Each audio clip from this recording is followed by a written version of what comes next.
Creating the miracle on the Taedong River. North Korea's Workers' Party can implement a market economy. Episode 1. A North Korean-style Yucha market economy is possible. The path to North Korea's prosperity, state capitalism, Part 1. We want North Koreans to access our Making the Miracle on the Taedong River channel as well. We hope that the top leadership in Pyongyang and the Workers' Party cadres will listen without resistance and seriously consider these matters. The North Korean Workers' Party is fully capable of embracing and leading a market economy. The top leadership can guide North Korea down the path of state capitalism. If so, achieving a per capita national income of $20,000 and realizing the miracle on the Taedong River will be possible within 20 years in North Korea. North Korea's supreme leader can usher in a new era of cooperation with the United States. If North Korea chooses a market economy and exchanges its nuclear weapons for massive economic compensation, on the premise of establishing diplomatic relations with the U.S., it can create the capital to build the miracle on the Taedong River and ensure the sustainability of the Pyongyang regime. And now is the optimal time for North Korea's supreme leader and the Workers' Party leadership to make that decision. There is a saying that everything is about timing.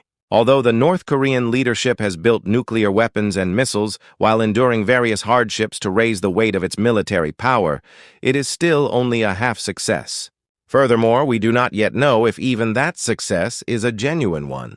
I am not sure if fate even exists, but even if it does, we have no way of knowing who determines it. Rather than being determined by a specific factor, fate appears to be the accidental result of the random interplay of countless beings in the world.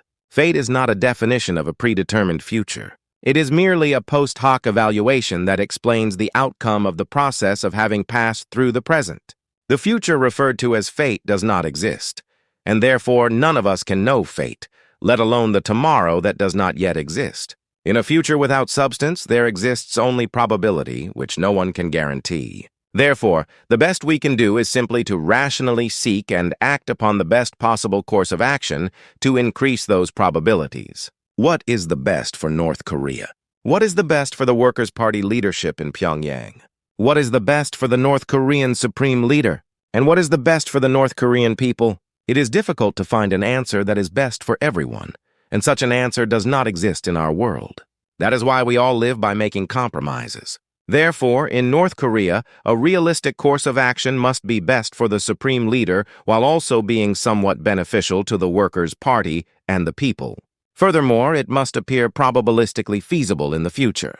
So, if such an option exists, a decision must be made and executed now.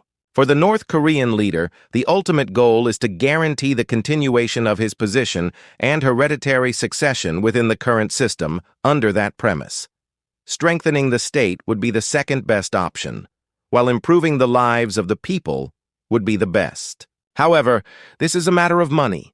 It is a problem where money provides the answer, and it is a problem that can be solved simply by having money. If there is little money to spend, one is forced to spend it primarily on maintaining their position. If there are more resources available, there is room to use them to strengthen the state or government. As economic power increases, the lives of the people improve accordingly. The current problem is that there is no money. The ability to generate it is insufficient, and the environment for generating it is not conducive to doing so. This problem arose from the rejection of capitalism. Consequently, they ended up pursuing nuclear armament, which brought about sanctions and isolation, and they have confined themselves in order to survive. Ultimately, capitalism was the problem for North Korea. Before it was a matter of the political system, it was a question of what foundational system North Korean society should lay upon. Capitalism is essential for making money, and money is necessary to maintain the system, yet they had inherited and were defending socialism, a system that cannot generate money. Once the problem was identified, at least half the answer was found. There is a way to preserve the status of North Korea's supreme leadership, maintain the leadership of the Workers' Party, and make both the government and the people more prosperous. That is the path of state capitalism. This is the current path and the answer for North Korea. It would be best to fully embrace capitalism and move toward state capitalism, but it is also acceptable to compromise and move toward a socialist market economy. The key is not to completely reject capitalism, but to fundamentally accept it and transform it into the foundation of North Korea's economic system. And that is possible. All you have to do is change your mindset. If you change your perspective, you will see. We must cast aside the vague thoughts, vague preconceptions, and deductive ideological restrictions of the past. We adopt an inductive method of breaking down a phenomenon into individual facts to examine them, uncover the root cause, and then reassembling them for reflection. Our channel will proceed by discussing this process together. We will find the answer in this way. Ultimately, we will find the answer together. While there is no absolute answer in this world, we can find the best possible solution. You will come to understand why state capitalism is the answer for North Korea and why it is relevant now. So let us begin this long journey.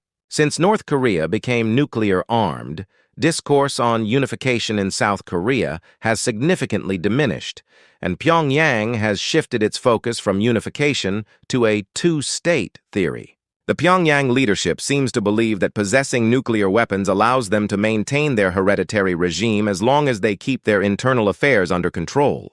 Their intention is likely that by severing all ties with South Korea and distancing themselves, they can continue to lead the North Korean people into a hereditary succession.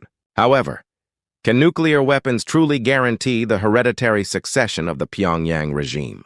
Everyone knows that the international community cannot recognize North Korea's nuclear weapons, and that it is impossible to improve the lives of the North Korean people under continuing sanctions. In fact, observing the current situation where war is being waged to deter Iran's nuclear armament attempts, I feel that North Korea's nuclear weapons will become a dagger striking a vital spot rather than protecting the survival of the Pyongyang regime.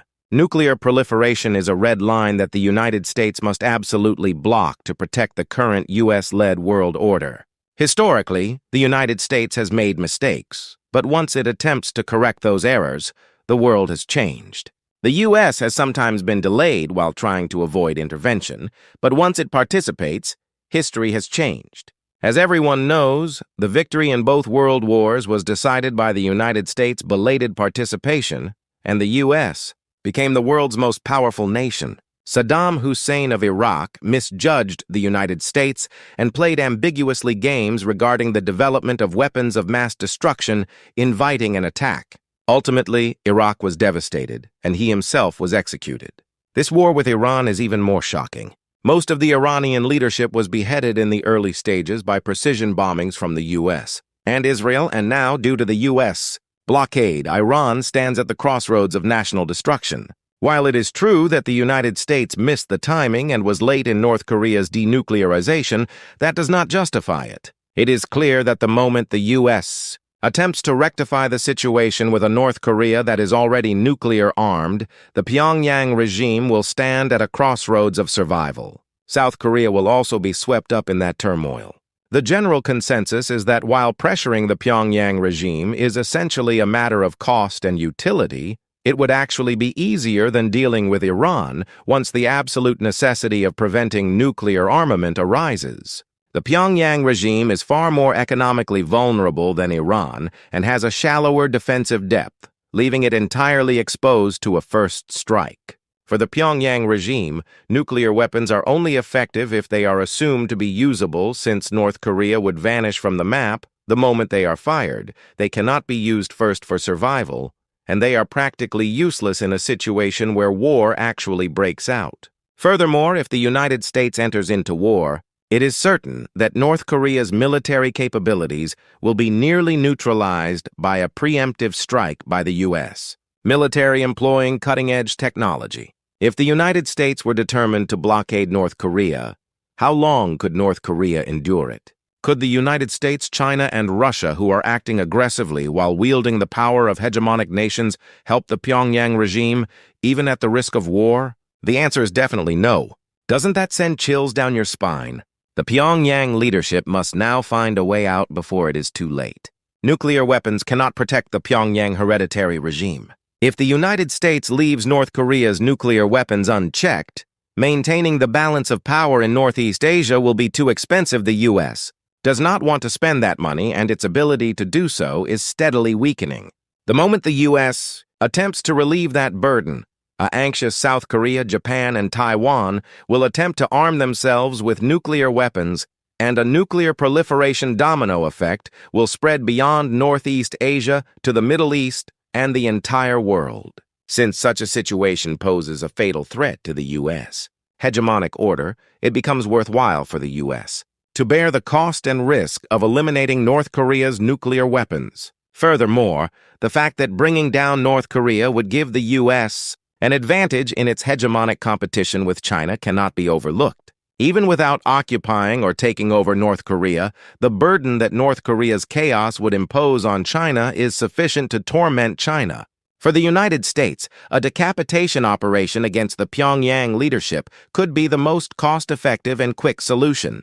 The temptation must be that great. Unlike Iran's somewhat decentralized power structure, North Korea is a system where everything is concentrated in the hands of a single supreme leader, making the effect of elimination even greater.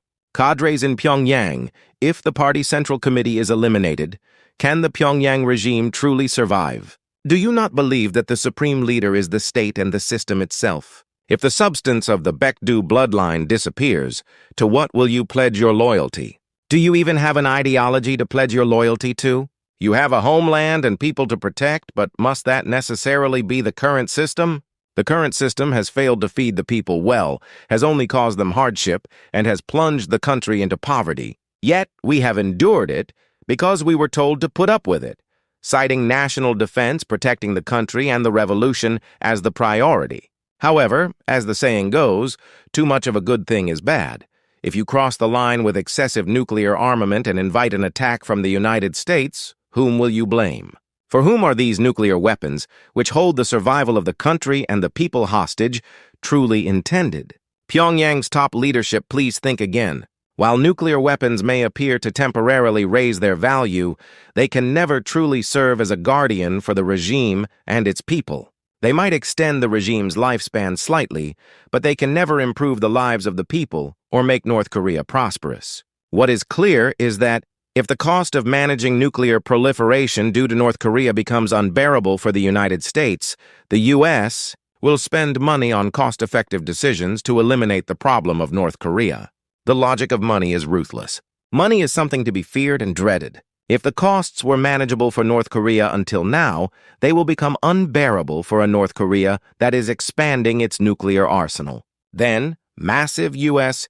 capital will simply blockade and kill off the small country that is North Korea, or it will blow it away in an instant. Next time, I will discuss in more detail why state capitalism is the only way out of this crisis in North Korea.